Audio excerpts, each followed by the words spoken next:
A soldiers' war. On the 3rd of September 1916, a French sergeant helped one of his colleagues that had been buried alive by a shell. For this, he received the Croix de Guerre. But medals only tell a small part of that man's story, and a large part of it was luck and being in the right place at the right time. So this is the story of that soldier, Jules André Destrigneville.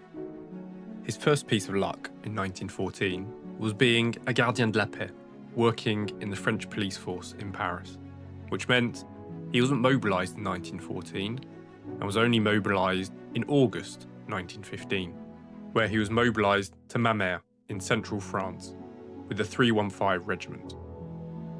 Training was very basic. It was more about reacquainting themselves with army life. However, Jules reported on the 11th of September that some of the recruits at Mamers were completely unfit for service. Some could barely even walk. And walking would actually be an issue for Jules himself, as he was provided with an ill-fitting pair of boots. At the same time, the first couple of days, he didn't even get given a uniform, as there were none left. After a month of training, Jules was now on standby, waiting for that call-up to come, which normally was triggered following a tragedy.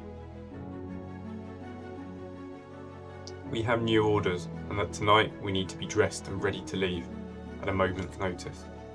I think my time has finally come to leave, but I'm not too upset about it, as we knew we'd have to leave for the front at some point, and that is the reason why we are here. And that tragedy happened on the 25th of September 1915, where an estimated 23,000 French soldiers died in 24 hours. That was the trigger for Jules's call-up, to fill in the gaps. And the losses were horrific for the 315 Regiment. 16 officers killed, 500 soldiers killed, around 900 wounded. Post-battle on the next day, only 1,000 men were fit out of a regiment that should have been close to 3,000 men. This was the grim backdrop to Jules's arrival. He was a newly promoted sergeant, assigned to the 4th Battalion to fill the gaps. For the survivors, the arrival of these new recruits brought mixed emotion. This shattered regiment became Jules's new family, where on the 6th of November he wrote from the trenches for the first time.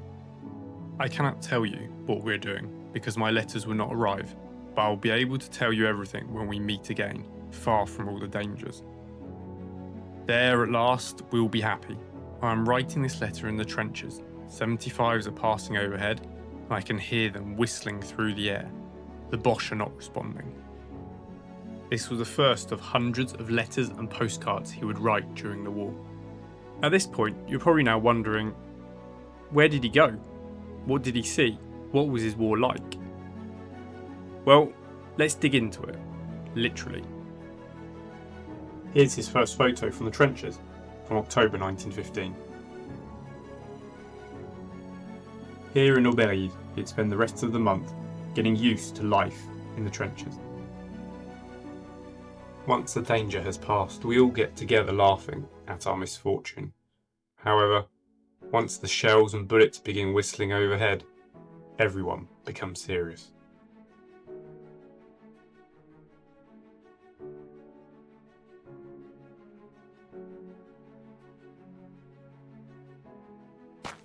Then came November, with a change in location, moving to the east to Ville-sur-Tour, around 25 kilometres away. But also what changed was the weather.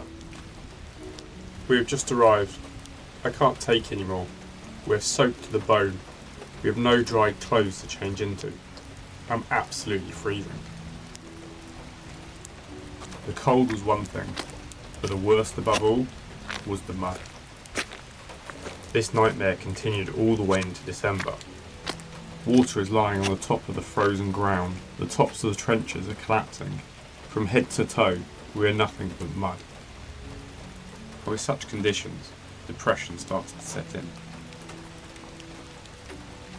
Then something extraordinary happened. The rain became so severe that the trenches turned into rivers. And that meant, in some places, the war stopped. One of Jules's fellow sergeants wrote down, "Everyone laughed and sang.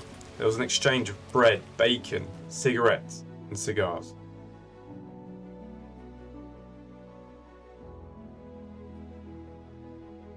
And then like that, it was already Christmas Eve, 1915. And this would be Jules's lucky day. I spent a sad Christmas Eve because last night I was on duty with 50 men carrying supplies up to the line. We were heavily shelled and had a lot of trouble getting back safely. Around 1 AM, I returned to my shelter when luckily somebody told me the lieutenant wanted to see me. I'd barely taken 10 steps in the trenches when I tumbled. A German 105 shell had just landed on my dugout, reducing it to ruins. A little dazed, I got up, unharmed. What luck.